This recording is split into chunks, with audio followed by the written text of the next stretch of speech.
Assalamualaikum warahmatullahi wabarakatuh. Anak-anak, di video kali ini kita akan meneruskan soal UD Wirastri. Saat ini kita meneruskan dari yang sebelumnya kita sudah memasukkan daftar customer dan vendor. Nah, selanjutnya kita akan memasukkan daftar persediaan barang dagang. Pada video yang lalu tampilannya sampai di sini ya, setelah kita sudah memasukkan daftar vendor. Nah, selanjutnya dari sini kita klik next. Nah, selanjutnya ada project and department ya, proyek dan departemen. Di sini proyek dan departemen ini jika perusahaannya diisi ya, jika perusahaannya itu operasionalnya itu berdasarkan proyek, ada proyeknya gitu, berdasarkan proyek, dan ada departemen-departemennya.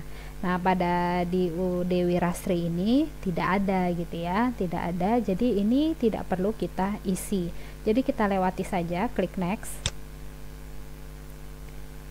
Selanjutnya baru kita masuk ke inventory ya, persediaan. Di inventory ini ada 1, 2, 3, 4, 5, ada 5 bagian yang harus kita isi.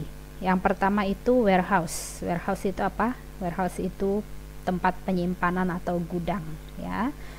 Nah, yang pertama warehouse yaitu gudangnya. Kalau kita persediaan barang dagang di perusahaan itu ada disimpan di beberapa gudang atau di beberapa warehouse, itu kita isi. Jadi misalkan kita tambahkan nama warehouse-nya apa. Di sini nama warehouse-nya misalkan warehouse Jakarta.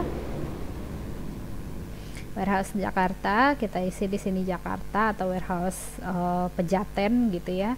Kita isi di sini, kemudian deskripsinya apa, penjelasannya, kemudian alamatnya, kemudian orang yang bertanggung jawab di warehouse itu. Seperti itu. Kemudian kalau misalkan ada warehouse yang selanjutnya, kalian klik next. Kalau cuma satu, kalian klik OK ya. Karena di UD Wirastri itu tidak ada keterangan warehouse-nya, jadi kita pakai yang default aja. Ini defaultnya adalah center ya, jadi kita pakai ini aja, ini jangan di delete ya. Selanjutnya item categories. Item categories ini adalah untuk kategori barang. Jadi kalau kita kategori barangnya banyak, seperti kalau kita wholesale, perusahaannya wholesale gitu kan, atau retail itu jenis barangnya banyak, jadi bisa kita masukkan jenis barangnya satu persatu. Misalkan ada makanan, kemudian sanitary, kemudian ada ya lain sebagainya ya, ada elektronik, kata segala macam. Nah, karena ini kita itemnya cuma satu jenis ya, item kategorisnya cuma satu jenis, ini boleh kita isi cuma satu, boleh juga tidak ya. Untuk saat ini ibu tidak akan mengisi untuk persediaan barang dagangannya, jadi kita lewati saja ya, klik next. Kemudian item default account. Item default account ini adalah akun default untuk persediaan barang. Nah, kita masukkan inventory, berarti kan persediaannya, kita masukkan akunnya adalah inventory. Sales, akunnya sales. Sales return, kita masukkan sales return. Nah, kemudian item sales discount berarti sales discount. Ya, sudah masuk. Good in transit. Good in transit itu adalah barang dalam perjalanan, barang dalam pengiriman gitu.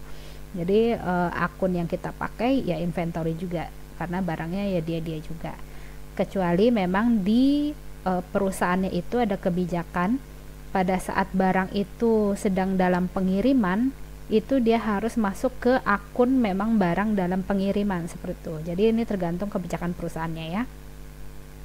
Kemudian cost of goods sold-nya kita masukkan cost of goods sold, kemudian purchase return-nya kita masukkan, Nah, kebetulan di UD Wirasri ini tidak ada akun purchase return, jadi kita masukkan di inventory.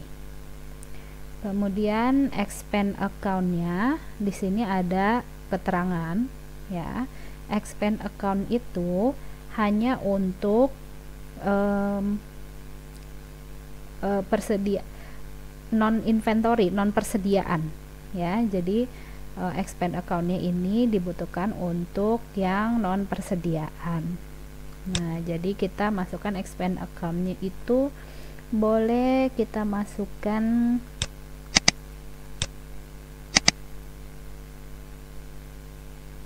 other saja ya, other operating expense.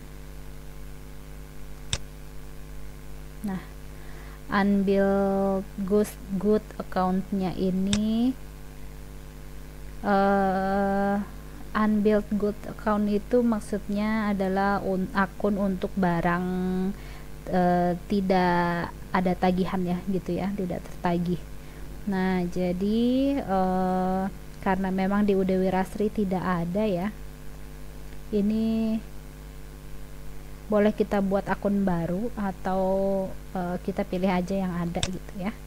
Kemudian kita klik next. Nah, untuk production default account, karena ini kita perusahaannya perusahaan dagang, jadi ini tidak kita isi. Hati-hati, jangan diisi. Kalau keisi harus dikosongin ya, harus dikosongin atau di delete. Diisinya kapan? Diisinya pada saat kalian memasukkan untuk perusahaan manufaktur ya, karena ini produksi ya, akun default produksi ini dimasukkan pada saat kita memasukkan nanti perusahaan manufaktur. Selanjutnya kita klik next. Nah, cost metodenya ini metode persediaan barangnya ya. Metode persediaan barangnya menurut UD Wirasri itu metodenya adalah harga pokok rata-rata bergerak ya, jadi average. Nah, ini ada warningnya ya Nana, ada peringatannya. Jadi kalau misalkan kita sudah memilih kemudian kita memasukkan saldo persediaan, nanti dia tidak bisa dirubah lagi. Jadi hati-hati di sini memilihnya, hati-hati jangan sampai salah gitu, karena kalau sudah masuk saldonya nanti ini tidak bisa dirubah lagi. Oke, next. Selanjutnya item. Nah, item ini dimana kita memasukkan persediaan barangnya. Nah, caranya ada dua lagi, ada yang manual di add satu-satu, ditambah satu-satu, dan ada yang impor. Nah, sebenarnya di UD Wirasri ini barangnya itu hanya ada 2 jenis ya. Nah, jadi ini memasukkannya per jenis barang, hanya ada 2 jenis. Cuma untuk supaya kita bisa belajar dua-duanya, kedua caranya. Nah, jadi yang satu Ibu pakai manual, yang satu lagi Ibu impor gitu ya. Nah, untuk yang manual ini di satu baris yang pertama ini kita biarkan saja ini ada ya, tidak perlu di delete atau di edit gitu. Kita langsung klik add saja, kemudian kita isi. Yang pertama yang general, item type-nya ya, item type-nya ini ada inventory part, non inventory part, dan service. Kalau kita ini barangnya merupakan barang persediaan ya, kita pilihnya inventory part. Kalau barang bukan persediaan berarti non inventory, non persediaan. Kalau misalkan yang kita masukkan adalah jasa atau service, kita pilihnya service. Seperti itu. Jadi kalau di perusahaan jasa, kita jasanya, itemnya kita kliknya ini service, seperti itu ya. Kemudian item number, kita masukkan item numbernya atau kode barangnya. Di sini PM 300, kita lihat soal ya. Kemudian deskripsinya adalah itu nama itemnya. Nama itemnya Portege strip M300 ya. Kemudian kategorinya, tadi kita nggak punya kategori ya, jadi kita biarkan saja. Nah, itu kosong. Nah, kemudian kuantitasnya itu 20. Kemudian unitnya ini kita isi dengan satuannya ya. Jadi barangnya ini apakah satuannya pieces, unit, kilogram, liter, atau apa gitu ya. Jadi unitnya itu satuan dari barangnya. Karena ini barangnya adalah laptop, jadi unitnya kita tulis unit saja. Dan penulisan ini cuma untuk 3 huruf ya. Ini kita coba tulis unit. Nah, dia udah nggak bisa. Nah, jadi kita unitnya kita tulis UNT gitu aja, atau kita pakai pieces juga boleh, PCS gitu ya. Nah, kita pakai PCS saja yang lebih umum ya. Kuantitinya tadi 20, kemudian cost-nya ya. Cost-nya berarti price per unitnya 16 juta.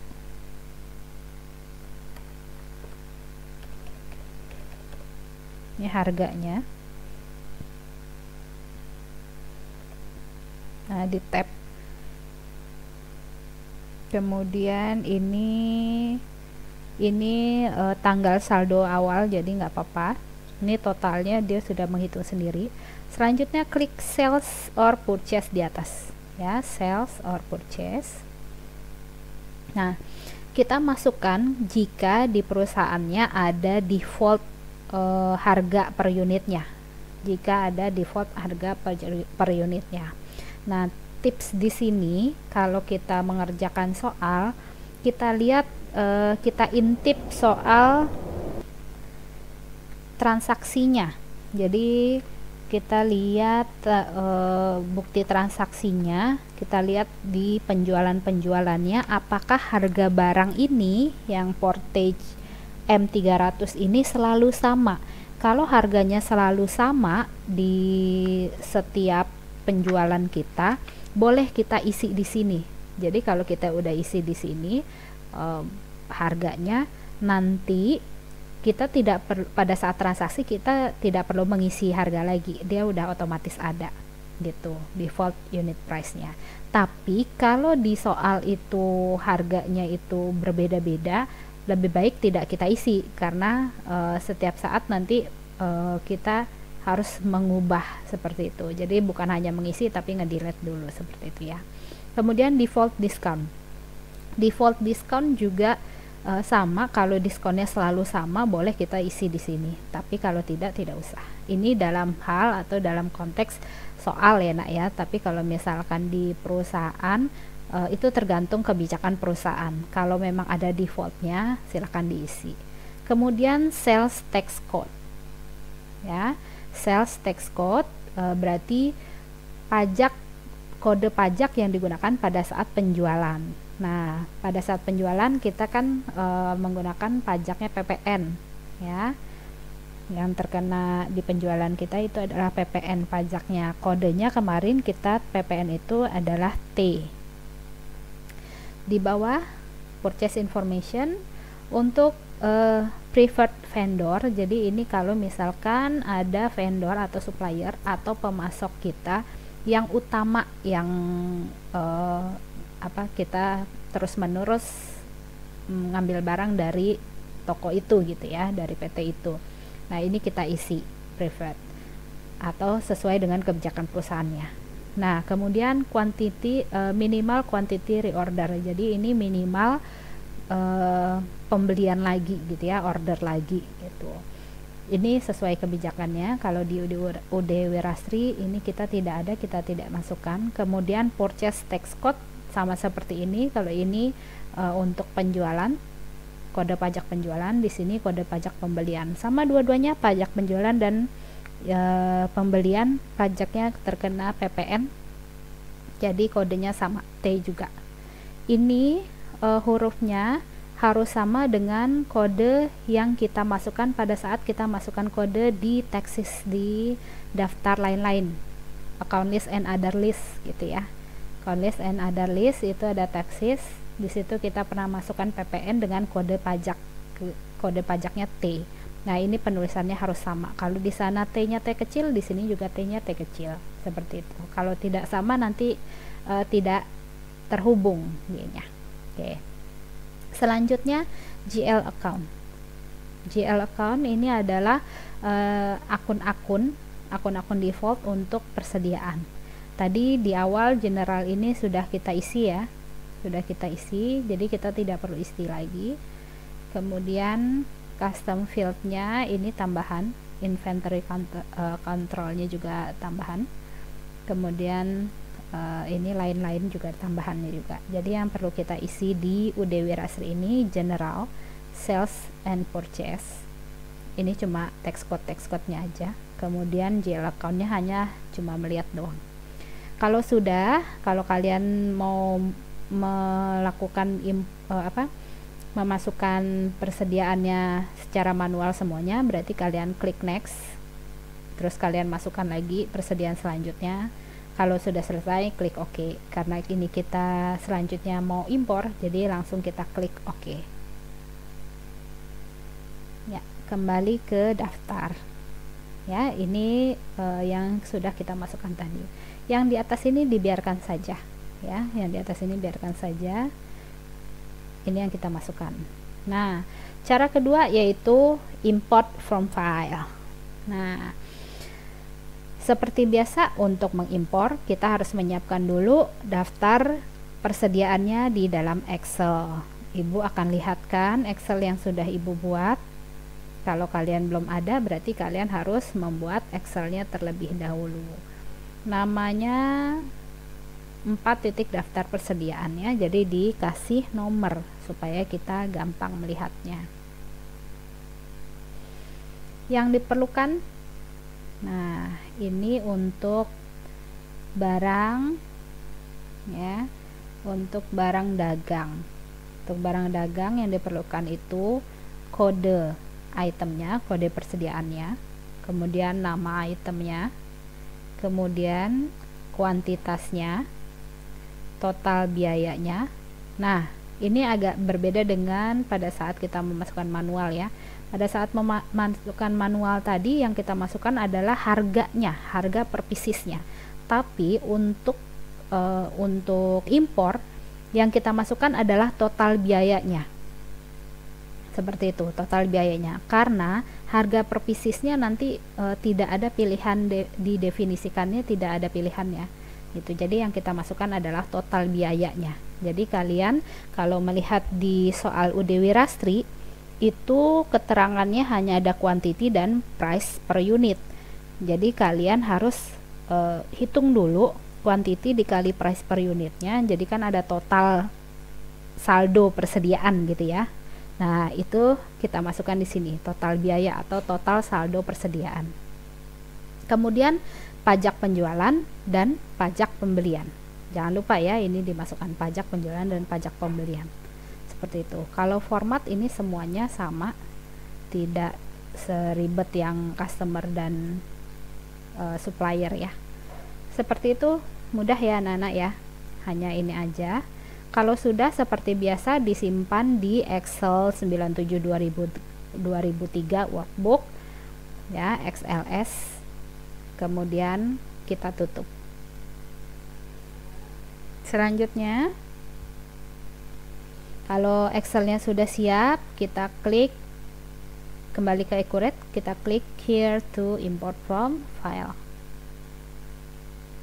Nah, klik folder yang terbuka, kemudian kita pilih tempat penyimpanannya. Selanjutnya kita pilih filenya, tadi nomor 4 ya. Oh ya, tipe filenya kita ganti dulu. Nah, ini terlihat open. Kemudian klik extract data.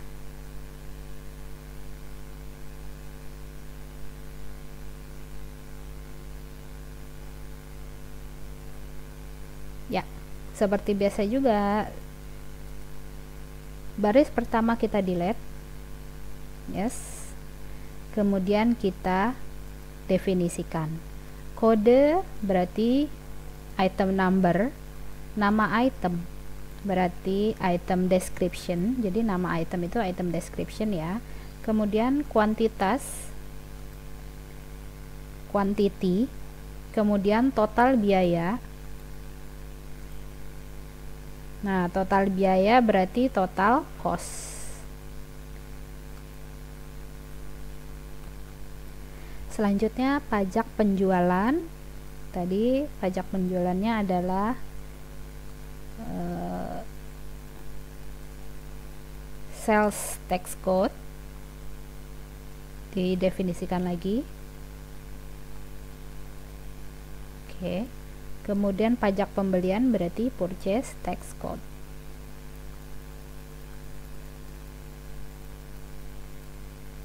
Purchase tax code. Nah, definisikan lagi.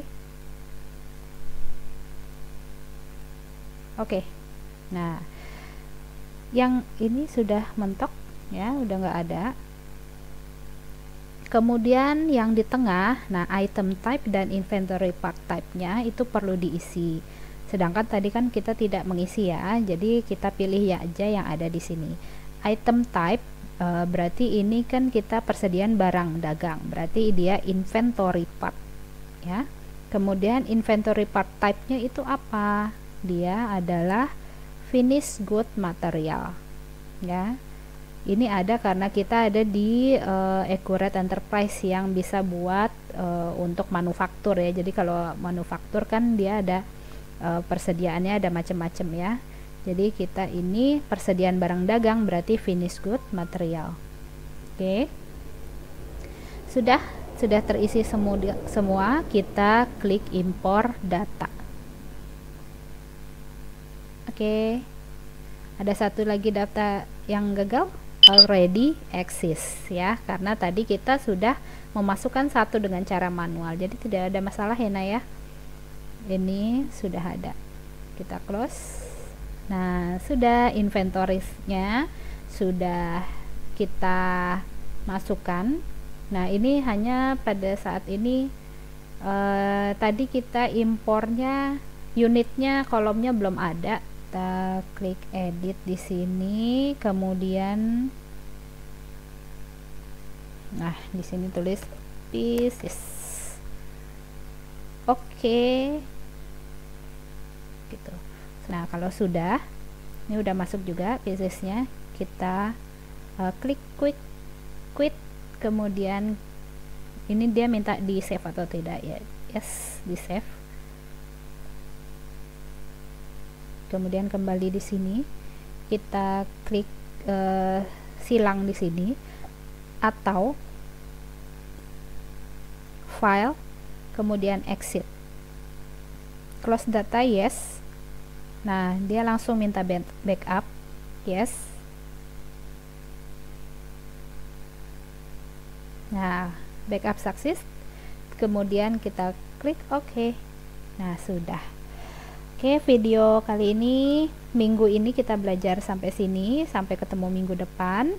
Mudah-mudahan kalian bisa mempraktekkan di rumah dengan baik. Assalamualaikum warahmatullahi wabarakatuh.